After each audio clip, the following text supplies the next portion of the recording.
안녕하십니까. 빗생TV의 미식링크입니다. 오늘은 마음이란 주제로 이야기를 해보고자 합니다. 인간의 마음은 참 오묘하죠. 하루에 12번도 더 변하는 게 우리네 마음이죠. 그래서 옛 사람들이 10길 물속은 알아도 한 길 사람 속은 알 수가 없다라고도 하고, 또 화장실 갈 때 마음이랑 화장실 나올 때 마음이 다르다는 표현도 쓰고요. 변덕이 죽을 듯 한다라는 말을 하기도 하죠. 또 때로는 일심을 강조해서 이 몸에 여기저기 이 문신으로 새기는 사람들도 있죠. 심리학자는 그 마음이라는 것은 대여천지다라고 해서 마음은 천지보다 더 크다 이런 문자로 마음을 표현하기도 하는데요. 사실 마음이란 것이 뭔지 물어보면 딱히 뭐라고 얘기하기 어려운 것이 현실입니다. 마음은 사물을 상징화하고 의미화하여 인식하는 모든 정신활동을 마음이라고 할 수 있습니다. 모든 감각을 지각하고 인지하고 의식하는 과정을 거쳐 의식과 감정의 통합이 일어나는 시스템을 마음이라고 할 수 있습니다. 우리가 사는 인생 자체가 이 물질 체험인 동시에 마음 공부의 과정인데요. 영혼이 물질 체험을 하는 과정에서 경험하고 발생되는 다양한 에너지를 다루는 것, 이것을 마음 공부라고 할 수 있는 것이죠. 우리의 몸은 다양한 에너지를 이렇게 수용하는 기관과 에너지를 발산하는 기관이 있습니다. 들어오고 나가는 일종의 입력과 출력의 개념이죠. 시각, 청각, 후각, 미각, 촉각이라는 이 오감의 입력 장치를 통해 들어온 외부의 에너지들은 마음이라는 통합 장치의 작용에 의해 나의 감정과 의식으로 통합 작용이 일어나게 되고 그 결과 내 마음이라는 결과물로 드러나게 됩니다. 누군가를 보면 기쁘기도 하고 또 누군가를 보면 괜히 주는 거 없이 미운 사람도 있고 또 누군가를 보면 한 대 팍 지어받고 싶은 그런 감정이 올라오는 사람도 있죠. 이 모든 게 사실 나의 마음의 작용에 의한 것들이죠. 생각이나 감정도 에너지의 흐름이며 느낌이나 영감도 역시 에너지입니다. 내면의 소리나 내면에서 느끼는 느낌 등 모든 것이 에너지의 작용입니다.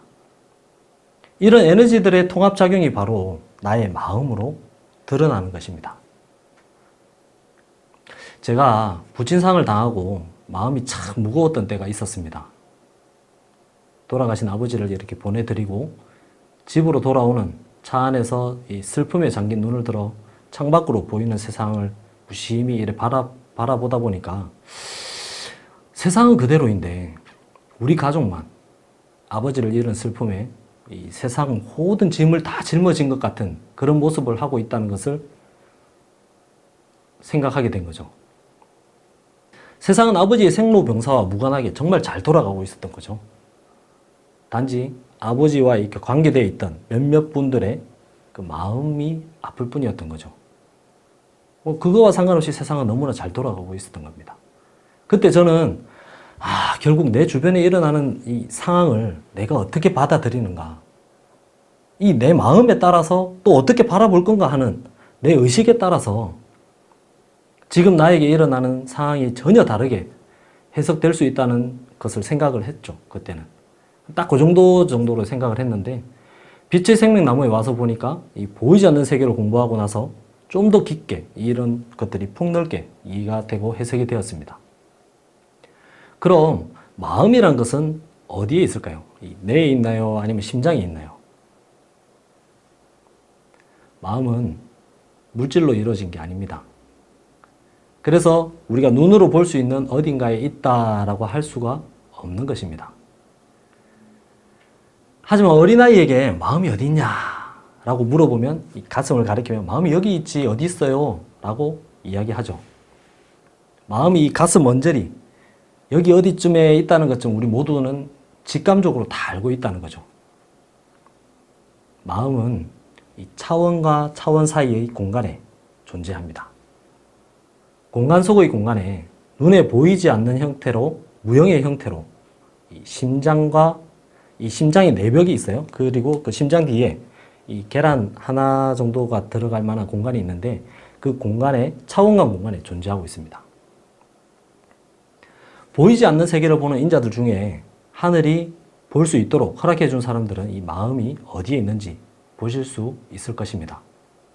마음은 이 심장의 내벽, 이 안쪽에 차원이 중첩되는 이 차원강 공간에 존재하면서 정교한 기계장치로 되어 있습니다. 우리가 마음이라고 알고 있는 이 기계장치의 우주에서의 명칭은 메타휴머노이드 의식구현 시스템입니다. 줄여서 메타의식 구현 시스템이라고 합니다. 현재 우리 인간에게는 12개의 감정선과 7개의 의식선이 메타보드라고 하는 심포에 위치하고 있는 정교한 기계장치에 연결이 되어 있습니다. 심포의 메타보드는 무의식과 잠재의식 그리고 현재의식이라는 데이터 저장 공간이 있으며 이 데이터들이 들어오고 나가면서 정보들의 관리와 통제가 이루어지고 있는 정교한 기계장치입니다. 컴퓨터로 비유하면 중앙처리장치인 CPU에 해당되는 거죠. 메타보드에서 무의식, 잠재의식, 현재의식과 연산작용이 이루어지고 나면 이 뇌에 있는 작은 영사기와 같은 보드판으로 정보가 전송이 됩니다. 뇌의 후두부에 있는 이 작은 보드에서 수신된 이 심포에서 보내준 정보는 뇌의 각종 부위로 전송이 되면서 마치 극장에 걸린 스크린처럼 우리가 영상으로 보이기도 하고 소리로 또 들리기도 하고 그리고 각종 근육을 움직여 필요한 행동이나 말을 하기도 하죠. 생명을 가진 모든 생명체가 의식을 구현하기 위해서는 반드시 이러한 무형의 메타의식 구현 시스템이 설치가 되어 있는 것입니다. 물론 메타보드의 어떤 사양이나 버전, 그 의식선과 감정선의 개수, 그리고 이 각 센서들의 정밀도의 차이는 있겠지만 모든 생명체마다 의식을 구현할 수 있는 메타의식 구현 시스템이 설치되어 있습니다. 마음은 이 메타의식 구현 시스템의 작용에 의해 이 의식과 행동으로 나타나게 되는 것입니다. 자신의 우주적 신분에 따라 영혼의 크기와 밝기에 따라 그리고 영혼의 이번 진화 과정상 어떤 프로그램을 이번 생에 이수할 거냐에 따라서 메타의식 구현 시스템의 효율과 용량이 결정이 됩니다. 메타의식 구현 시스템의 저장 공간인 무의식, 잠재의식의 이 데이터 저장 공간에 자신이 가지고 온 정보의 양과 질에 따라서 이번 생에 펼쳐지는 재주와 재능이 결정이 되는 거죠. 이걸 폴더라고 하는데요. 자신이 가지고 온 폴더의 내용에 따라 천재와 분재가 결정이 됩니다. 이뿐만이 아닙니다. 이 심포에 있는 메타보드에는 귀에 있는 무형의 기계장치들과 12가닥의 선들로 연결이 되어 있습니다. 양쪽, 각 한쪽 12개씩 해서 총 24개의 선들이 연결되어 있습니다. 이런 보이지 않는 선들로 연결되어 있기에 우리는 들을 수 있는 것입니다.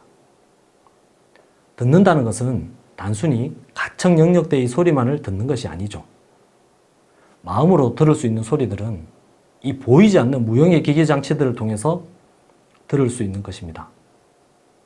내가 마음을 쓰지 않으면 들리지 않는 소리들, 자연의 소리나 식물의 희노애락, 동물의 희노애락, 세상 만물의 마음의 소리들은 이 무형의 기계장치들이 작동을 할 때 마음의 귀로 들을 수 있는 것입니다. 마음이 있는 곳에 보이지 않는 세계의 본질이 있습니다. 마음이 있는 곳에 보이는 세계의 현상이 나타납니다. 이 내 마음이 가지 않으면 사실 봐도 보이지 않고 들어도 들리지 않는 것이죠. 이런 수많은 에너지의 통합작용으로 인해 이루어지는 마음이 보이는 세계와 보이지 않는 세계의 연결고리입니다. 바로 마음이 현상과 본질을 연결하는 고리인 거죠. 그리고 마음은 공명하는 성질을 가지고 있습니다. 세상 모든 것이 에너지의 법칙 안에 있기 때문에 마음은 다양한 에너지와 함께 공명을 할 수 있는 것입니다. 공명한다는 것은 누군가의 아픔을 함께 아파하는 것이고 누군가의 슬픔을 함께 슬퍼하는 것이고 또 누군가의 기쁨을 진심으로 함께 기뻐해 주는 것입니다.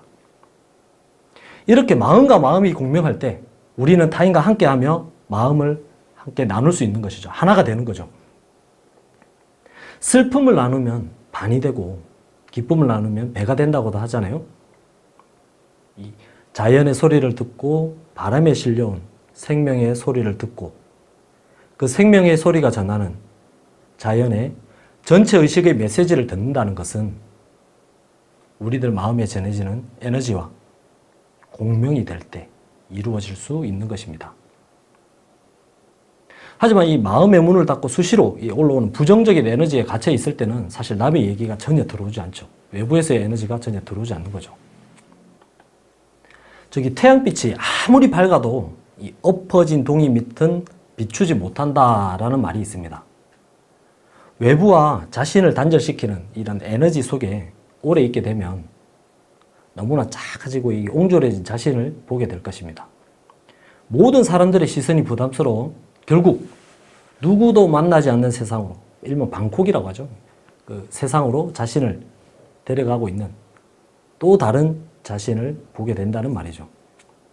이 모든 것이 마음의 작용이라고 이야기하지만 알고 보면 단순한 이 마음의 문제만은 아니라는 것입니다. 마음의 문을 닫게 만드는 결계의 작용을 하는 에너지가 또 있습니다. 이 결계의 역할을 하는 에너지를 카르마 에너지장이라고 하는데요. 우리 몸에는 크고 작은 카르마 에너지장들이 설치되어 있습니다. 우리 몸에는 이런 카르마 에너지장을 설치하고 관리하는 에너지체들이 함께하고 있습니다. 우리와 동행하고 있는 에너지체들에 의해 에너지장이 우리 몸에 설치되기도 하고 또 때로는 거치기도 합니다. 외부 에너지장이 강하게 쳐지면 타인과 소통을 할 수가 없게 됩니다. 누가 무슨 말을 해도 흐릿하게 들리거나 그 말에 집중을 할 수가 없게 되는 거죠. 내가 마음의 문을 아무리 열고 싶어도 이 외부에 강하게 씌워진 에너지 장막에 의해서 외부와 내가 딱 차단이 되면서 혼자만의 세계에 갇히게 되는 거죠. 또 이 내부 에너지장이 카르마 에너지장이 걸리게 되면 해당된 장부나 경락의 순환에 문제가 생기게 됩니다. 알고 보면 우리 내면에 참 많은 에너지체들이 이 몸과 마음의 작용에 관여하고 있습니다. 그래서 우리의 마음을 신명, 즉 귀신이 드나드는 통로라는 말을 옛날 조상들이 했나 봅니다. 저는 빛의 생명나무에 와서 공부를 하면서 보이지 않는 세계의 실체를 조금씩 알아가는 과정에 카르마 에너지장이란 것과 천사들에 의해서 제 몸에 이 보이는 세계와 보이지 않는 기의 세계 그리고 공의 세계에 수많은 카르마 에너지장이 걸려 있다는 것을 알게 되었습니다. 그런 에너지장이 걸리게 된 이유가 바로 이 지구에서 윤회하는 과정을 거치는 동안에 제가 지은 카르마와 이 지구에 들어오기 전 저 먼 우주에서 제가 지은 카르마로 인한 이번 생에 제 몸에 많은 에너지장이 설치되었다는 것이죠. 이 카르마 에너지장으로 인해 우리의 몸과 마음이 엄청난 영향을 받고 있습니다. 카르마 에너지장이 강하게 걸려 있으면 우리의 몸과 마음이 강하게 영향을 받고 또 약하게 걸려 있으면 영향을 조금 덜 받기도 합니다. 자, 마음의 작용에 영향을 미치는 이 에너지체와 카르마 에너지장이 있다 정도만 기억을 해주시고 다음은 실질적으로 이 마음의 작용에 영향을 미치는 기본 시스템에 대해 말씀드리겠습니다. 우리 몸에는 다양한 의식을 발생시키는 장치들이 있습니다. 현재 인류의 몸에는 7개의 의식선이 설치되어 있습니다. 이 장치들에서 발생되는 에너지의 크기와 그 지속성에 따라 여러 가지 형태의 사고가 가능하게 됩니다. 7개의 각각의 의식선에서 들어오는 에너지의 강도에 따라서 이 몇 번째 의식선에서 에너지가 많이 활성화되어 있는가에 따라서 다양한 층위의 의식을 가지게 된다는 거죠. 의식선은 사람 등 뒤에 이 동맥선 아래의 차원관 공간에 위치하고 있습니다. 가장 아래에서부터 보편적인 사고를 하는 의식을 발생시키는 장치가 있고요. 그 위에 내가 타인과 다르다는 생각을 하게 하는 의식을 발생시키는 장치가 있습니다. 아래에서 세 번째에는 눈에 보이는 것만을 믿는 그런 의식을 일으키는 장치가 있습니다. 이 장치가 많이 활성화되어 있는 사람들 중에 과학자들이 많이 있습니다. 자, 그 위에 네 번째, 그냥 아는 것에 대한 호기심을 일으키는 장치가 있습니다. 이 네 번째 장치가 의식선의 기준이 되는데요. 이 기준에서 아래로 내려가면 갈수록 물질적인 것이 중심이 되는 사고가 되고, 위로 올라가면 올라갈수록 보이지 않는 세계에 대한 이해도가 증가하게 됩니다. 다섯 번째 의식선은 눈에 보이지 않는 것을 믿는 단계입니다. 믿음의 본질은 보이지 않는 것을 믿는 것이죠. 이 믿음의 뿌리가 강한 사람들, 바로 이 다섯 번째 의식선이 많이 활성화되어 있는 경우입니다. 그 위에 추상적인 사고가 가능하게 되는 단계입니다. 이 단계는 단순히 이 보이지 않는 세계를 믿는 차원에서 그치는 것이 아니라 거기서 한 걸음 더 나아가 보통 사람들이 생각하지 않는 것들을 생각하는 단계인 거죠. 예를 들면 니콜라 테슬라 같은 천재적인 과학자가 이런 경우에 해당될 것입니다.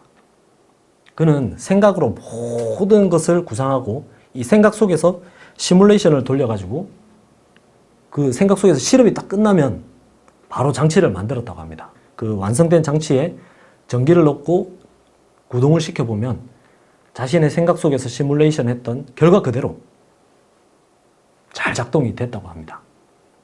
바로 이런 추상적인 사고가 가능했기에 그와 같은 재능을 발휘하지 않았나 생각을 해봤습니다. 그리고 마지막 일곱 번째 의식선은 경계를 초월하는 사고가 가능하게 되는 단계입니다. 빛의 일꾼들은 앞으로 물질 문명이 붕괴되는 상황 속에서 지금의 의식으로는 상상하기 힘든 어려운 시간을 넘어서야 하는 사명이 있습니다. 그때 그 힘들고 어려운 시기에 이 의식선의 활성화 정도에 따라 어떻게 보면 절망적일 수 있는 상황을 넘어설 수 있는 초월적인 사고가 가능하게 되는 것이죠.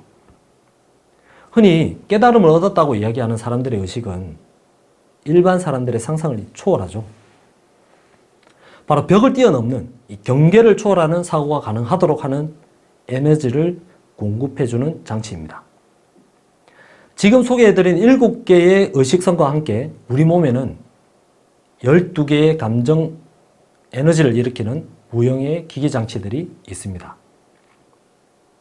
12개의 감정선은 몸 앞에 있는 이 인맥선 아래의 차원강 공간에 위치하고 있습니다. 가장 아래에서부터 누군가를 원망하고 복수하려는 미움의 에너지를 발생시키는 장치가 있습니다. 부모의 원수를 갚기 위해 10년간 칼을 갈았다. 나의 칼을 받아라. 뭐 이런 복수와 원한에 대한 얘기를 다들 들어보셨을 것입니다. 그런 복수심이 평생 잊혀지지 않도록 에너지를 공급해주는 장치가 바로 가장 아래에 있는 거죠. 그 위에 분노하고 화를 내는 에너지 발생 장치가 있습니다. 화가 날 때 가만히 자기 몸을 한번 관찰을 해보십시오. 아랫배에 힘이 딱 들어가면서 분노의 에너지가 뭔가 위로, 뜨거운 에너지가 위로 쭉 뻗어 올라오는 것을 느낄 수 있을 것입니다. 바로 그 에너지가 시작되는 위치에 분노하고 화를 내게 하는 에너지 발생 장치가 차원강 공간에 설치되어 있습니다. 세 번째는 불안하고 초조하며 비관하게 되는 에너지를 발생하는 장치가 있습니다. 그리고 그 위에는 무기력하고 좌절감과 절망감을 느끼게 하는 에너지 발생 장치가 있습니다. 아래에서 다섯 번째 감정선에는 두려움과 공포를 느끼게 하는 에너지 발생 장치인데요. 우리 몸이 두려움과 공포를 느끼면 위장이 확 쪼그라드는 느낌을 받죠. 명치 아래 위장이 있는 부위에 두려움과 공포를 느끼게 하는 에너지 발생 장치가 우리 몸에 설치되어 있습니다. 그 위에는 의심과 불신, 불만을 느끼게 하는 에너지 발생 장치가 있습니다. 그리고 감정선의 기준이 되는 7번째 감정선, 평정심과 냉정심의 에너지를 발생시키는 장치가 이 명치가 위치하고 있는 차원강 공간에 설치되어 있습니다. 이 기준선이 되는 여기 명치에서 아래로 내려가면 내려갈수록 어둡고 파괴적이며 부정적인 감정을 발생시키게 되고 낮은 진동수를 가진 에너지들이 발생되게 됩니다. 반대로 위로 올라가게 되면 밝고 긍정적인 감정을 발생시키게 되고 파장이 높은 고에너지가 발생됩니다. 자, 위로 한번 올라가 보겠습니다. 기준선 바로 위에는 사랑과 설레임을 느끼게 하는 에너지 발생 장치가 있습니다. 우리가 사랑을 시작하거나 이 설레임을 느끼게 되면 가슴이 뛰고 심장이 고동치게 되죠. 그때 우리의 손은 자연스럽게 이 사랑과 설레임을 느끼게 하는 이 위치를 찾아가고 있는 거죠. 그리고 얼굴에는 미소가 띄어지게 되죠. 기침과 사랑에 빠진 사람은 숨길 수가 없다고 하잖아요. 이 사랑과 설레임을 느끼게 하는 이 감정선, 그 위에는 희망과 자신감을 가지게 하는 에너지가 발생됩니다. 이게 과하면 자만의 에너지가 되는 거죠. 자, 아래에서 10번째 감정선에는 여유와 안정, 그리고 모든 것을 좋게 보는 낙관의 에너지가 발생됩니다. 아무리 상황이 힘들어도 다 잘 될 거야. Everything gonna be alright. 뭐 이런 마음을 가지게 하면서 현재를 낙관적으로 볼 수 있는 에너지가 나오는 것이죠. 희망이 없을 때 유일한 희망은 희망을 가지는 것이라는 이야기가 있습니다. 그 어떤 절망적인 상황에서도 이 희망을 가질 수 있도록 하는 에너지가 발생되는 장치가 바로 10번째 설치되어 있는 우리의 감정 발생 장치입니다. 여기서 발생되는 여유와 안정의 에너지는 나에 관한 것이라면 그 위에서 발생되는 포용력과 관용의 에너지는 타인을 품을 수 있는, 누군가를 수용할 수 있는 에너지입니다. 이 포용력과 관용의 에너지가 발생이 되어야 리더의 덕목 중 하나라고 얘기하는 택국이 될 수 있는 것입니다. 택국은 연못 택자의 나라 국자를 사용합니다. 작은 운동이 연못에 얼마나 많은 생명이 살아갑니까? 그 안에 해로운 것도 있고 이로운 것들도 있죠. 사람도 마찬가지입니다. 내 마음에 쏙 드는 사람만 품는 사람은 많은 사람을 수용하지 못하죠. 자연은 좋고 싫고의 개념이 없습니다. 연못이 그 모든 생명을 품고 기르는 그 택국의 마음, 즉 타인을 내 마음에 품을 수 있는 포용력과 관용의 에너지가 우리 몸의 이 감정선 11번째에서 발생이 됩니다. 가장 위에 있는 12번째 감정선에서는 자비와 연민의 에너지가 발생됩니다. 이 장치가 작동하면 내 마음에 자비와 연민의 에너지가 흐르게 되면서 마치 내가 부처님이 된 듯, 마치 내가 예수님이 된 듯 자비롭고 모든 생명을 사랑하는 연민의 감정을 느낄 수 있게 됩니다. 우리나라에 얼마나 많은 재림 예수님들과 미륵 부처님이 계십니까? 예수님의 사랑과 부처님의 자비가 느껴질 수 있도록 우리 몸에 설치된 의식선과 감정선에 에너지를 공급해주는 하늘의 에너지체들이 우리와 함께 동행하고 있습니다. 이분들의 작용에 의해 발생된 거짓 감정들을 바로 볼 수 있는 그런 눈을 가질 수 있었으면 좋겠습니다. 우리 몸에는 이 12개의 다양한 감정을 발생시키는 장치가 있고 이 장치들에서 발생된 에너지가 심포에 있는 의식과 감정을 통합하는 메타보드로 모두 연결되어 있습니다. 빛의 생명나무의 채널러들이 회원들의 카르마를 해소하는 과정과 치유하는 과정에서 이 영안으로 본 바로는 의식과 감정 발생 장치에서 케이블로 연결이 되어 보드판에 각각 해당의 단자들에 꼽혀있는 그 오디오 잭과 같은 모양으로 이렇게 꼽혀있는 형상을 보았다고 합니다. 근데 누구는 이 감정선을 꼬아 놓기도 하고, 그러니까 1번으로 들어가 있게 될 게 3번으로 들어가기도 하고, 또 누구는 감정선이 늘어져 있기도 하고, 또 누구는 이 잭을 비닐과 같은 것으로 싸놓아서 단 한 번도 사용한 적이 없는 분들도 있었다고 합니다. 이런 분들은 모두 감정상의 문제를 겪고 있었습니다. 저 역시 마찬가지입니다. 저는 항상 제가 생각하는 것과 이 행동이나 말로 나오는 것이 달라서 당황스러웠던 적이 한두 번이 아니었습니다. 여러분들의 이해를 돕기 위해 저의 감정선과 의식선에 걸려있는 카르마 에너지장을 잠시 소개해 드리겠습니다. 여기 감정선에는 소형의 시소 같은 카르마 에너지장이 걸려 있습니다. 항상 이 춤추듯이 각자가 움직이면서 감정의 에너지를 받아치다가 엉뚱한 코드로 그 정보가 들어가게 만들어 버립니다. 이것을 메타보드에서는 기다렸다는 듯이 후두부 정보 전달 라인으로 냉큼 쳐올려 버립니다. 엉뚱한 코드로 정보가 들어가면 그 순간 엉뚱한 인지를 하게 되는 거죠. 반면에 의식선은 불 꺼짐, 소동 중 상태입니다. 마치 불 꺼진 계단에 비상구 안내등처럼 의식선이 희미하게 켜져 있는 거죠. 그래서 더듬더듬 신중하게 입구를 찾아가야 되는 상황인 겁니다. 의식선은 더듬더듬 조심해서 비상구를 찾아가게끔 되어 있는데 감정선은 늘 시소처럼 움직이면서 수시로 엉뚱한 정보를 내보내기 때문에 의식이 감정을 따라갈 수가 없는 겁니다. 그래서 상황에 맞지 않거나 가벼운 에너지가 나와서 실수를 하거나 스스로 후회하게 되는 그런 상황들을 만들어버린다. 이것이 저에게 걸려있던 감정선과 의식선의 카르마 에너지장인데요. 이런 영향으로 인해 저는 항상 말실수를 하고 손해를 보고 의도치 않게 이 사람들과 관계가 나빠진 경우가 많았습니다. 심지어 대학 면접 때 면접을 보는 교수가 자네 합격하고 나면 뭘 가장 먼저 하고 싶은가?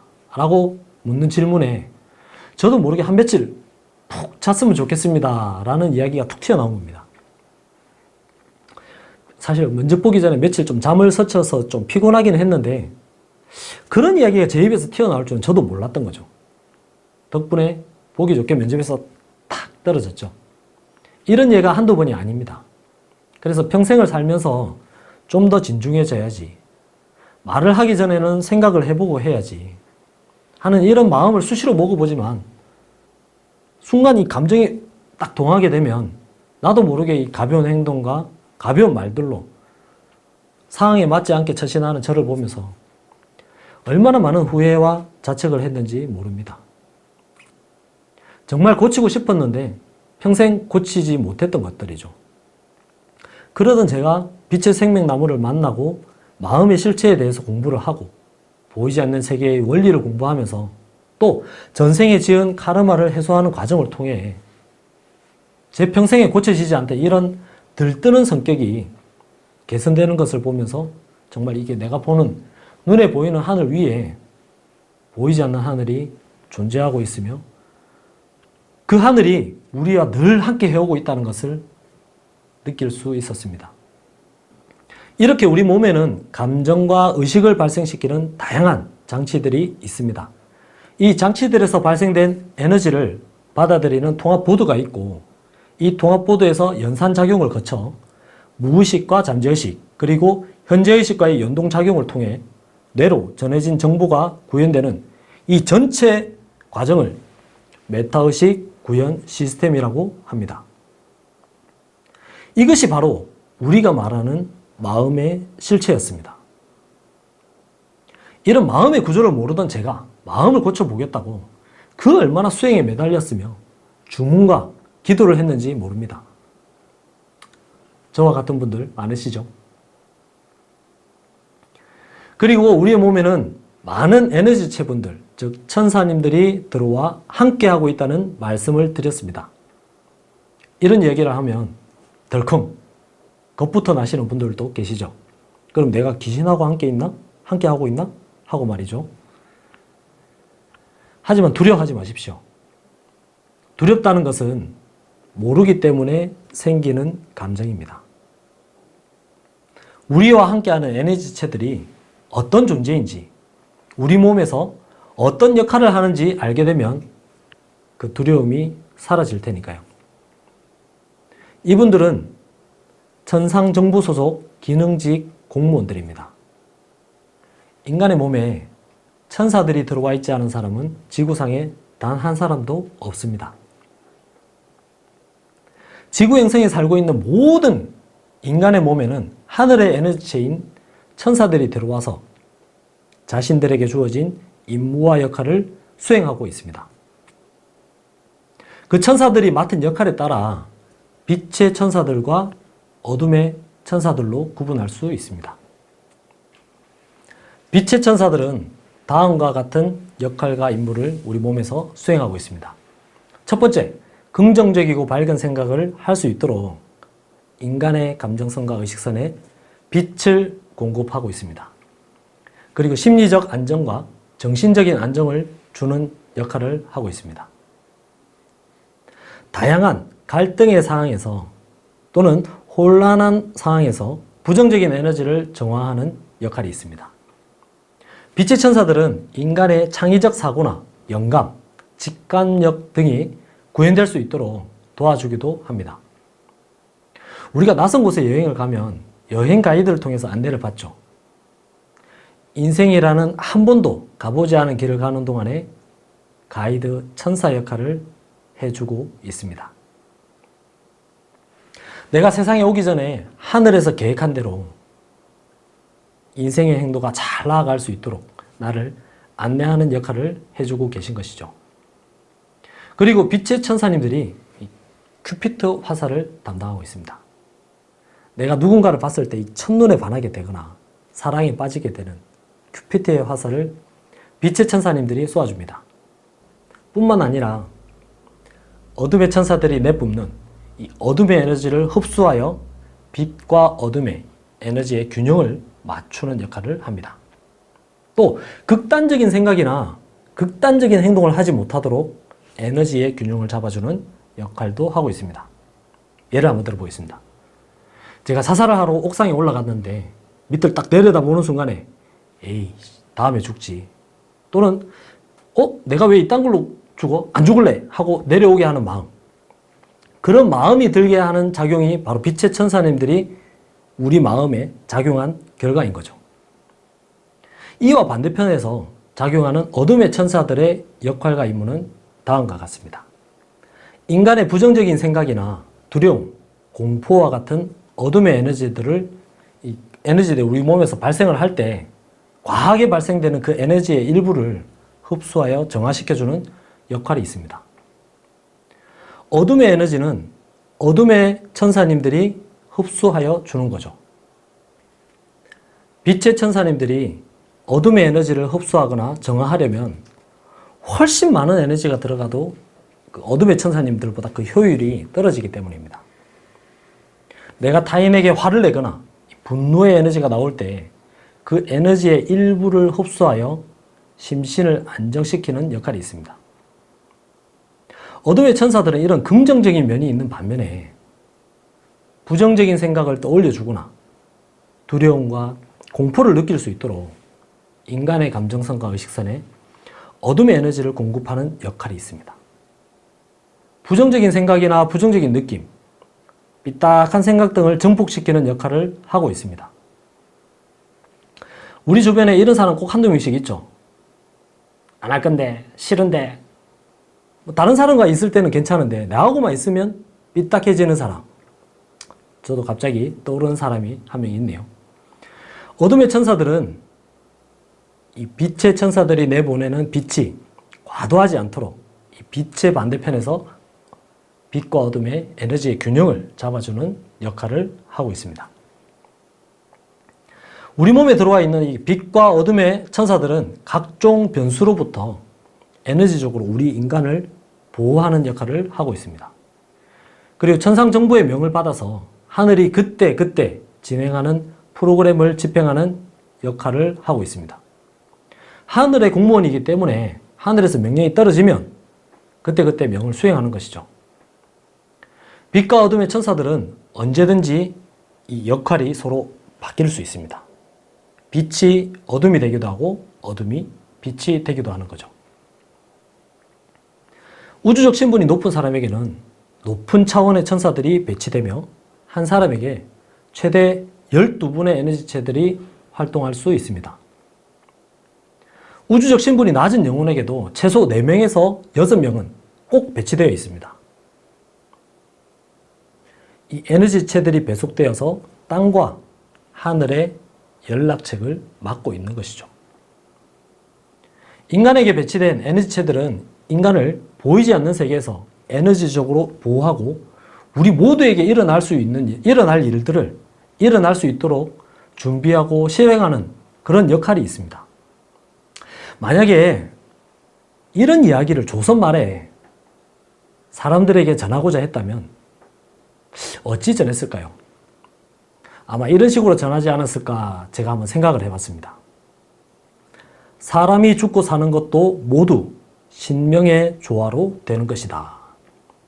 지금도 네 양쪽 어깨에 신명이 없으면 기운이 없어서 말도 못한다. 눈에 동자가 있어야 보이듯이 살아있어도 신명 없이는 못 댕기고 신명이 안 가르치면 말도 나오지 않는 것이다. 신명이 있으니 이 모든 지킴이 있는 것이다. 귀신하고 사람하고 시방 지금 같이 댕겨 라고요.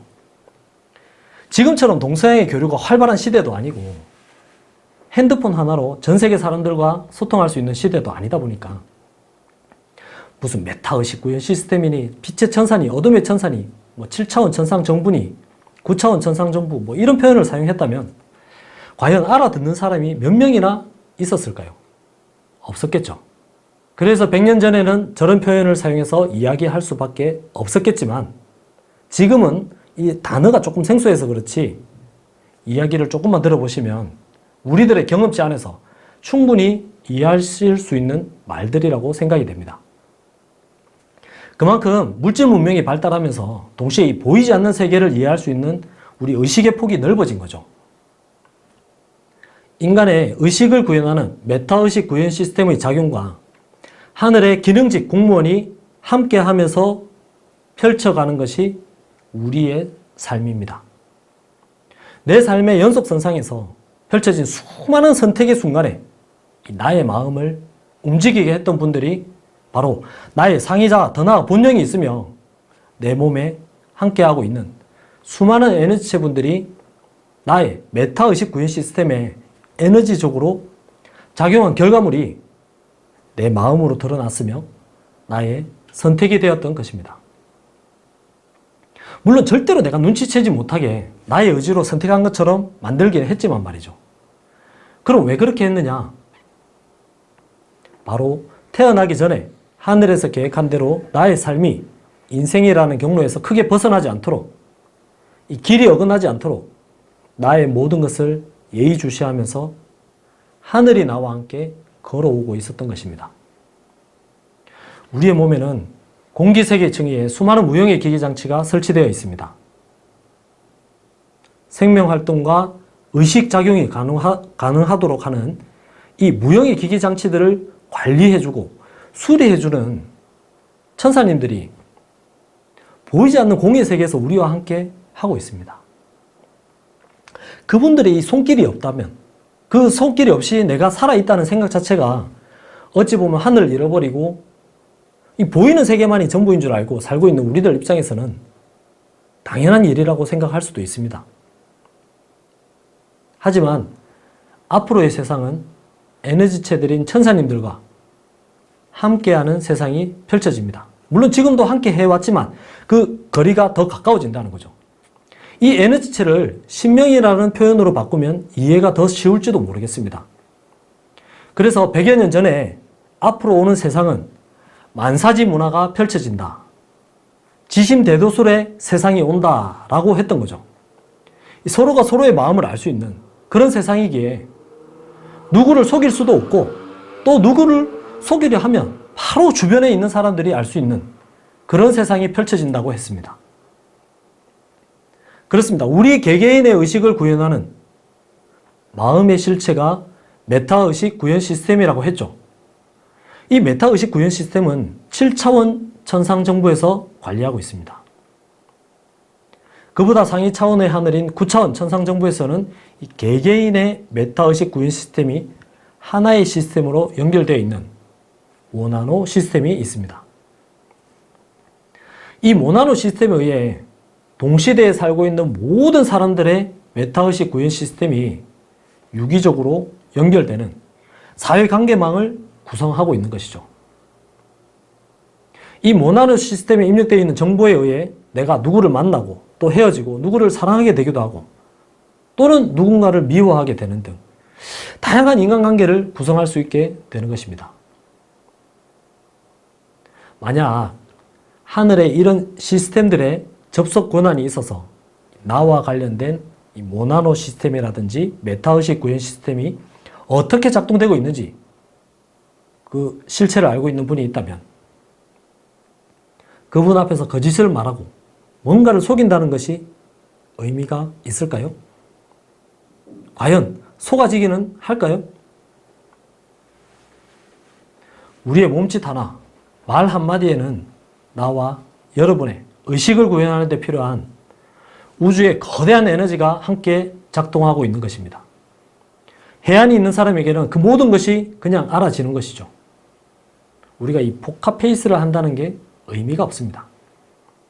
혹 빛의 생명나무의 문을 두드리신다면 나를 숨기려는 가면, 나를 포장하려는 마음은 벌찌감치 내던져 두시고 솔직하고 투명한 마음으로 와주시기를 당부드립니다. 하늘은 나의 모든 것을 알고 있습니다. 숨기려는 의도 자체가 의미 없음을 반드시 기억해 주시기 바랍니다. 마음이라는 이 실체를 모르고 우리 모두의 마음을 관리하는 하늘이 있다는 것을 모르기 때문에 또 그 하늘의 실체 역시 모르기 때문에 우리는 닫힌 세상, 내 육신에 갇힌 세상에서 살아가고 있는 것이죠. 하지만 이제는 마음의 눈을 떠야 될 때가 되었습니다. 하늘이 왜 이때에 인간의 몸에 펼쳐진 이런 마음의 구조와 하늘의 실체를 알려주고 있을까요? 그것은 새로운 패러다임으로 변화가 이미 준비되었기 때문에 그리고 진행 중에 있기 때문일 것입니다.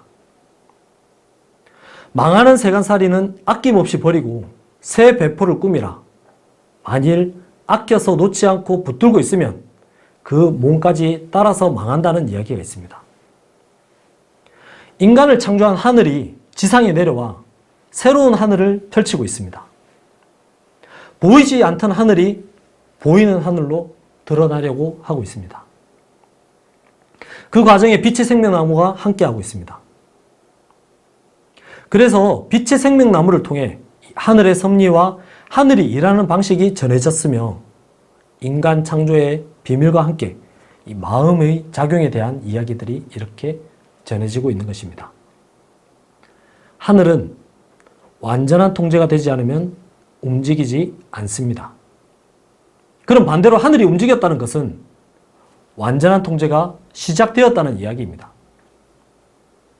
계획이라고 알려진 지구의 차원 상승, 더 나아가 대우주의 차원 상승이 보이지 않는 곳에서는 이미 시작된 지금, 보이지 않던 하늘이, 너무나 멀게만 있던 하늘이 바로 우리 눈앞에 보이는 하늘로 드러나려고 하고 있습니다. 하늘이 새 배포를 꾸미고 있는데 아직도 선천 하늘이 펼쳐놓은 세간살이를 붙들고 놓지 못하고 계십니까? 바로 이 세간살이가 영혼들의 물질 체험을 위해 하늘이 펼쳐놓은 다양한 매트릭스들입니다. 그 가운데 가장 강력한 것이 화폐 매트릭스와 종교 매트릭스죠. 손에 쥔 것을 놓을 줄 알아야 새로운 것을 손에 쥘 수 있습니다. 앞으로의 세상은 이 마음과 마음이 통하는 세상, 서로가 서로의 마음에 공명하는 세상, 100여 년 전에 얘기된 이 지심대도술의 세상이 지금 열리고 있는 것입니다. 빛의 일꾼으로 준비되고 있는 하늘 사람들은 판밖에서 들려오는 이 소식에 마음의 문이 열리기를 바라봅니다. 하늘이 부르는 소리를 누구는 황금 나팔 소리라고 했으며 또 누구는 옥단소 피리 소리라고도 했습니다. 하늘이 때가 되어 일꾼들을 호출할 때 하늘 사람들은 귀가 밝아야 된다고 했습니다. 그 어떤 말이라도 좋습니다. 마음에 공명이 있고 울림이 있다면 서로가 끌림이 있다는 건 아니겠습니까? 끌림이 있다면 이 마음이 가는 곳으로 이 마음의 소리를 따라서 한번 움직여 보십시오. 먼 곳에 일이 있어 가게 되면 이로움이 있고 안 가게 되면 해가 된다는 말처럼 행동하지 않는 암, 지식이란 아무짝에도 쓸모없는 것이 되어버리는 때가 올 것입니다. 깨달음은 머리에서 가슴으로 내려오는 것입니다. 즉 지식이 내 마음이 되는 것이고 가슴에서 손발로 옮겨오는 것이라 했습니다. 행동하지 않는 지식은 죽은 지식이 될 것이라는 엄중한 말씀으로 받아들이셔도 좋겠습니다. 마음의 실체를 알고 서로 공명할 수 있는 하늘 사람들과 빛의 일꾼으로 준비되고 있는 이 땅의 사람들과 함께 하기를 바라며 이상 마무리하겠습니다. 감사합니다.